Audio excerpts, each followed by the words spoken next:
नमस्कार, मेरा नाम है मृत्युंजय और आप देख रहे हैं अमर उजाला। एक बहुत मशहूर शेर है, दोनों ही पक्ष आए हैं तैयारियों के साथ, कुछ गर्दनों के साथ हैं तो कुछ आरियों के साथ। कुछ ऐसा ही हाल है ईरान और इजराइल का। दोनों देशों के बीच जो जंग खत्म होती नजर आ रही थी, असल में उसकी आग अभी भी धधक रही है। मानो ऐसा लग रहा है कि मिडिल ईस्ट बारूद के साए में हो। पता नहीं कब ईरान इजराइल के बीच हमला शुरू हो जाए। यही नहीं, अमेरिका का भी इस युद्ध में काफी अहम किरदार देखने को मिला। हालांकि वो अमेरिका जो पहले ईरान के साथ परमाणु डील करने को तैयार था, अचानक से डील कैंसिल हुई और फिर तबाही का वो मंजर पूरी दुनिया ने देखा जब ईरान इजराइल की लड़ाई में अमेरिका सैन्य कार्रवाई के साथ कूदा था। मिडिल ईस्ट में बने इस तनाव पर कई सवाल भी बनते हैं, जैसे ईरान इजराइल की लड़ाई का उद्देश्य क्या है, इजराइल क्या चाहता है, ईरान क्या चाहता है, अमेरिका क्या चाहता है। चलिए लगाते हैं दूरबीन और दूर की खबर को पास से देखते हैं।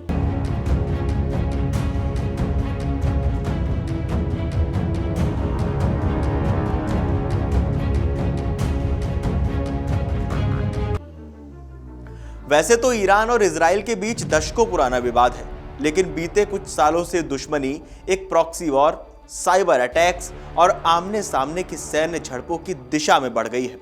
दोनों देशों की ये तनातनी सिर्फ दो राष्ट्रों की लड़ाई नहीं, बल्कि मिडिल ईस्ट की भू राजनीति, मजहबी तनाव, अमेरिका और रूस की रणनीतियों और क्षेत्रीय वर्चस्व की होड़ का भी हिस्सा है।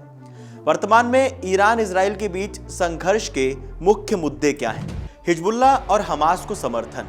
ईरान हिजबुल्लाह यानी लेबनान और हमास गाजा को सैन्य और आर्थिक समर्थन देता है। इजराइल इन संगठनों को आतंकवादी मानता है, इन पर बार बार हमले करता है।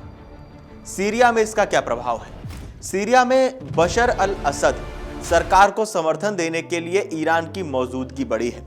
वहीं इजराइल सीरिया में ईरानी हथियारों के ठिकानों को निशाना बनाता रहा है। परमाणु कार्यक्रम, जिसके पीछे यह विवाद और ज्यादा बढ़ गया। ईरान के परमाणु कार्यक्रम को इजराइल अपनी राष्ट्रीय सुरक्षा के लिए खतरा मानता है। इजराइल ने कई बार ईरान के वैज्ञानिकों की हत्या और परमाणु ठिकानों पर साइबर अटैक किए, जैसे स्टक्सनेट वायरस टाइप। जून 2025 की 12 दिन की सीधी लड़ाई में क्या कुछ हुआ वो भी जानते हैं। 13 जून इजराइल ने टेलीविजन पर अचानक हमला किया, मुख्य रूप से नाभिकीय यानी परमाणु और सैन्य सुविधाओं पर। दर्जनों वैज्ञानिकों और कमांडरों को मार दिया। ईरान का जवाब, लगभग 500 बैलिस्टिक मिसाइलें और 1000 से ज्यादा ड्रोन इजराइल की ओर छोड़े गए। ज्यादातर एंटी ड्रोन सिस्टम्स ने उन्हें रोका। अमेरिकी हस्तक्षेप, 9वें दिन यूएस ने यानी अमेरिका ने ऑपरेशन मिडनाइट हैमर नाम का एक अभियान चलाया। हमले में 3 ईरानी परमाणु साइट्स पर हमला किया गया। इसके बाद ईरान ने अमेरिका के एयरबेसेस पर हमला किया। 24 जून की बात करें तो अमेरिकी राष्ट्रपति डोनाल्ड ट्रंप की मध्यस्थता के बाद दोनों देश सॉफ्ट सीजफायर पर सहमत हुए। सॉफ्ट सीजफायर यानी जैसा अभी हम देख रहे हैं, खबरों में सुन रहे हैं, जैसा अभी पहले बताया कि ईरान और इजराइल के बीच जो युद्ध है वो इस हद तक रुका हुआ है कि पता नहीं कब कहां से अटैक हो जाए, किस बात पे बात बिगड़ जाए। अगर हम 2024 और 2025 में बढ़े तनाव की बात करें तो हमास इजराइल युद्ध, अक्टूबर 2024 में हमास द्वारा इजराइल पर बड़ा हमला हुआ। इजराइल ने गाजा में जवाबी हमले किए। ईरान ने हमास का समर्थन किया और हथियार सप्लाई की खबरें भी सामने आई थी। ईरान इजराइल के युद्ध में अमेरिका की भागीदारी, वायु रक्षा सहयोग, यूएस ने इजराइल को आक्रमणों के दौरान मिसाइल और ड्रोन हमलों से बचाया। यह पहली बार था जब अमेरिका ने सीधे इजराइल की रक्षा में प्रवेश किया। न्यूक्लियर साइट्स पर हमला, अमेरिकी B-2 बॉम्बर्स ने फोर्डो, नतंज और इस्फहान पर हमला किया। यह अमेरिका ईरान के बीच सबसे गंभीर द्विपक्षीय सैन्य टकराव था। राजनीतिक संतुलन, राष्ट्रपति ट्रंप ने एक ओर अमेरिका के समर्थन का प्रदर्शन किया, वहीं दूसरी ओर कहा कि बाद की बातों पर समाधान के लिए बात की संभावना बनी रहेगी।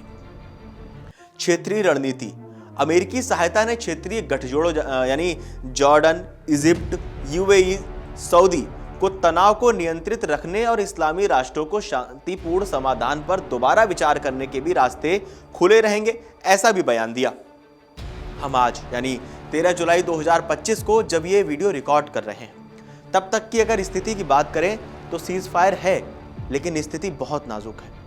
इजराइल और ईरान के बीच लड़ाई बंद है, लेकिन तनाव बना हुआ है। दोनों तरफ से हमलों की आशंका बनी हुई है। न्यूक्लियर पर बातचीत की दिशा, ईरान ने कहा कि वो 9 चरणों की वार्ता फिर से शुरू करने को तैयार है, लेकिन उसे स्पष्ट सुरक्षा गारंटी चाहिए, विशेषकर इजराइल और अमेरिका की ओर से।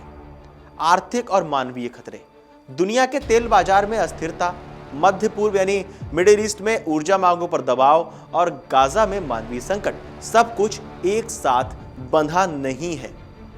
ईरान और इजराइल के बीच जो लड़ाई चल रही है, अमेरिका जो लगातार इजराइल का दोस्त है, अमेरिका बहुत पुराना दोस्त है, ईरान से उसकी नहीं बनती है, इजराइल का सपोर्ट कर रहा है।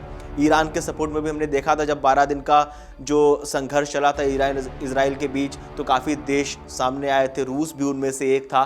क्या लग रहा है आपको, अगर ईरान और इजराइल के बीच दोबारा युद्ध छिड़ता है तो यह युद्ध किस परिणाम तक पहुंच सकता है? मिडिल ईस्ट में किस तरह की आग धधक सकती है, कितनी बारूद बरस सकती है? क्या लगता है आप लोगों को मिडिल ईस्ट में चल रहे इस तनाव पर, इस पूरी जानकारी पर आप क्या कहना चाहते हैं? आपको हमारा ये शो दूरबीन कैसा लगता है? हमें कमेंट करके जरूर बताएं और देश और दुनिया की तमाम बड़ी खबरें जानने के लिए देखते रहिए अमर उजाला।